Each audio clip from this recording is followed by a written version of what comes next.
بسم الله الرحمن الرحيم. يا أيها المزمل قم الليل إلا قليلا نصفه أو انقص منه قليلا أو زد عليه ورتل القرآن ترتيلا إنا سنلقي عليك قولا ثقيلا إن ناشئة الليل هي أشد وطئا وأقوم قيلا إن لك في النهار سبحا طويلا واذكر اسم ربك وتبتل إليه تبتيلا رب المشرق والمغرب لا إله إلا هو فاتخذه وكيلا واصبر على ما يقولون واهجرهم هجرا جميلا وذرني والمكذبين أولي النعمة ومهلهم قليلا إن لدينا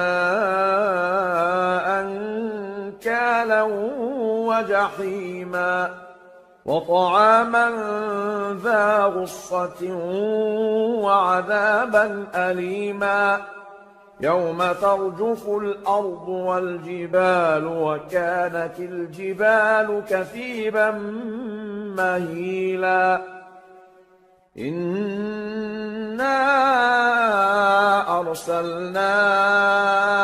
إليكم رسولا شاهدا عليكم كما أرسلنا إلى فرعون رسولا فعصى فرعون الرسول فأخذناه أخذا وبيلا فكيف تتقون إن كفرتم يوما يجعل الولدان شيبا السماء منفطر به كان وعده مفعولا إن هذه تذكرة فمن شاء اتخذ إلى ربه سبيلا إن ربك يعلم أنك تقوم أدنى من ثلثي الليل ونصفه وثلثه وطائفة من الذين معك والله يقدر الليل والنهار علم أن لن تحصوه فتاب عليكم فاقرؤوا ما تيسر من القرآن علم أن سيكون منكم